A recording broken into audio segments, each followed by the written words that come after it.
kay Sir Boyet. Gugutumin ka sa mga video niya, matatakam talaga, matatakam sa bawat putahe. Sa sobrang sarap, ika'y mapapagrabe. Kaya mga kabayan, manood kayo kay Sir Boyet, mapapawaw kayo. Mga lutong panghandaan at pampulutan, kakaibang putahe ang matututunan. Iyan naman mga kabayan, may lulutuin na naman din ng isang napakasimple at pero napakasarap na luto. Abay, may nagre-request ako dahil lumuto ng mga simple lang. Aray, tayo magagawa ng binagoongang kangkong at liempo ng baboy yan. Painit tayo ng ating magic book na may mantika na red, mainit na ating inilagay na yung ating liempo. Ating piprito lang muna ng karikit candy yan, mga kabayan. Nang sa ganun, mapalabas natin yung natural na bango niyan at para naman mas masarap din lalo. Mapagmantika rin natin ng karikate, mabawasan ng kolesterol niyang ating liempo. Nakaw, sabi ko sa inyo, napakasarap na rin ating lulot yung napakasimple, napakameno. Si kamura din naman ng kangkong. At siya, at talaga naman kung aray, maiibigan ninyo. Sana magaya nyo din ang lutong aray. Binagoongang kangkong. Ang gagamitin kong bagoong din, bagoong ng isda mismo, mga kabayan. Hindi ho alamang. At talaga naman kung tutuusin, mas masarap. Yan nagmamantikan ng ating liempong yan at ihahanguin na natin ngayon yan. At pinabibilis lang ang video na kayo hindi mainip. Di pagahaw. Hango na yan. At may pasubra din sa ating liempong ito. Ako may mautay, mapapak habang nagluluto. Kaya nasang kutsina natin yung ating bawang na yan. Sa inyo napapanood mga kabayan. Binibilisan. Pag na-brown natin ang point, hahanguin din natin yan ating ibuburbaur doon mamaya pagluto na.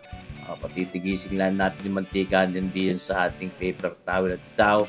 At magigisan na niyang ating bawang na sibuyas na yan pala. Pero iting bawang yaw mga kabay. At ibabawasan lang ng mantika at para sa gayo talagang medyo healthy pa rin. Ngayon, sasawag na natin yung ating liempong yan. Huwag ilalahat. Huwag mauutay siya. Mga kabayan. Yan nating palalambot-lambutin pa rin ng diyan mga kabayan. Ating liempong iyan sa inyong nakikita. Ating sasabawan din maya. Lalagyan pa rin natin ng panimpla yan. Yung ating pamintang yan. Marami-ramay. Para mas masarap. Tapos, at nilalagyan niya ng ating toyo. Pwede rin yung toyo labis mo Yung natampot dito, yung mansay. Ice day. Karikit lang, mga isang kutsara lang. Yan. Ang mismo kung magpapaalat din yung ating bagoong isda. Ayun, okay naman mga kabayan. Parang pwede na, huwag na itulaw. Isusupors ito.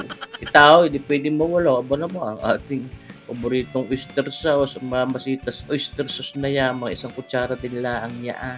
Mga kabayan, baka ma-overpower yung lasa ng ating bagoong isda. Ayan, itaw. Ating sinalanit, hindi mo sumama yung mga tinik-tinik. Kung ilalahat at may alat siya, pwedeng bantuan. Mahirap magbawas, siyempre naman. Imusan natin, kabayan. Ito, ating lalagyan na ng mainit na tubig at para mapalambot pa rin natin ng pusa yung ating liempo ng babaw. Ayan ating kukulubay. Kalipos ng mga 15 minutos, diyan na ang itsura ng ating liempo ng baboy. May inilambot na rin huyaan, mga kabayan. Unik, makakapaglaway. Talagang aring ating lutong aray, nakakapagpanli, rice aray, para sabihin ko sa inyo, ito yan namang napakasarap. Sa inyo ating kukulub-kulubin pa rin at ang sagay mapalambot natin. Yan sinasabi ko. Inuutay na nga yung ating pinarito liempo. Kasarap din naman habang nagluluto. Binangungot-ngot. Ayun. Ilalawag na natin ito. Pinagtangkayan ng ating kangkong nan. Ginayat ko na ho yan ng mga bite size na papagayat ng hindi mahahaba masyado. Bisa na may nasa bibig na yan dulo nasa ilong pa. Ito, mga kabayan. Yan tunay ka naman. Talaga naman menos na menos huya ang ating lutong yan, mga kabayan. Kayang-kaya din lutuin. Sabi ko sa inyo, di atin lang nahalo-halaw at babantuan natin ng karikit na sabaw at parang masarap-sarap din ihapla sa kanin. Pero hindi susobrahan ang dami. Siyempre naman. Para mapalambot din natin yung ating mga tangkay na. Inuna natin yung mga tangkay at yun yung makunat-kunat kaysa sa dahon.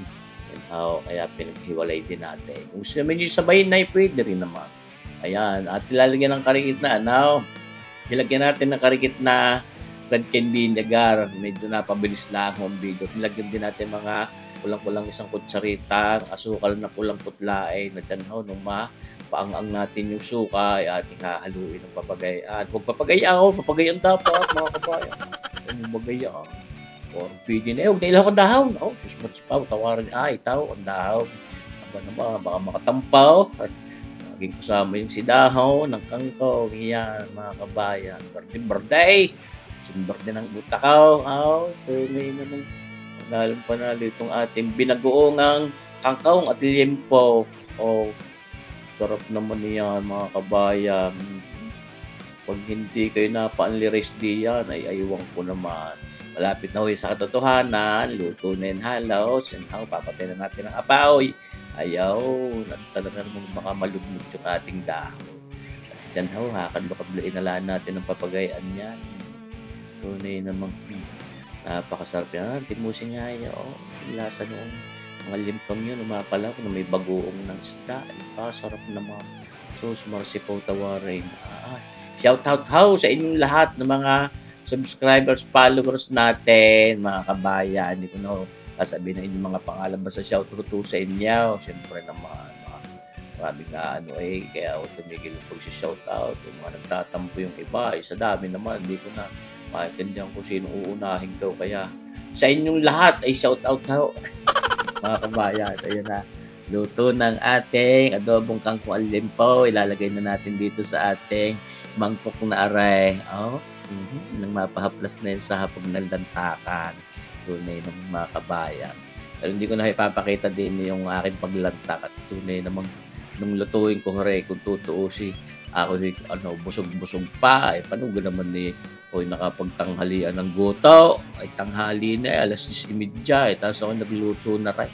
Ay di maya-maya nalalantakan. Pag nagutom ko ganyan na binuborbor na natin yung ating roasted garlic na yan. Yung ating fried garlic. Yan malutong. Naku, lalong pampasarap. Yung kaya nyo din gawin na rin mga kabayan. Sana higayahin ninyo rin lutong aray. Binugoong ang kangkong at limpaw. Bagoong isda ang ating ginamit. Binili ko po sa balayan. Hindi, galing balayan. Pero sa lumang palingko lang binili. Yan, nakita nyo bagayaan. Saus, marasipaw, tawaray, kasarap ko. Sabi ko sa inyo mga kabayan. Menaus, matipid, sulit, panalo ang sarap. Yan Sana yun yung nagustuhan aring ating video aray at sana lumuto din kayo ng papagarme. Duta ko yung pwede rin pulutanin. Ito din po ang itsura. Sauce ko po. Talaga namang napakasarap. Binagoong ang kangkong at liempo ni Sir Boyet.